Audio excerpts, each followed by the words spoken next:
Чудиш ли се как бързо и лесно да накараш детето си да научи таблицата? Остани до края, за да разбереш. Лятната ваканция е вече тук и всички бъдещи второкласници имат една най-важна задача за лятото и тя е да научат таблицата за следващата година.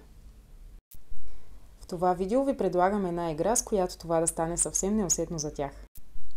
Ето какво ви трябва за играта. Можете да си я направите в домашни условия и за нея не са нужни никакви специални материали. Първо, разчертайте един бял лист, ето така, на 100 поленца и ги номерирайте. После изрежете малки листчета, на които напишете различни задачи от таблицата за умножение. Трябва ви също зарче и две фигурки, както виждате, моите дори са от шах. Ето и правилата на самата игра. Всеки играч хвърля зара и мести напред толкова полета, колкото му е показал той. После тегли едно от тези листчета и решава задачата. Ако я реши правилно, остава на полето, на което е в момента, но ако сбърка, се връща 3 полета назад. Целта на играта, разбира се, е да стигнеш до последното квадратче.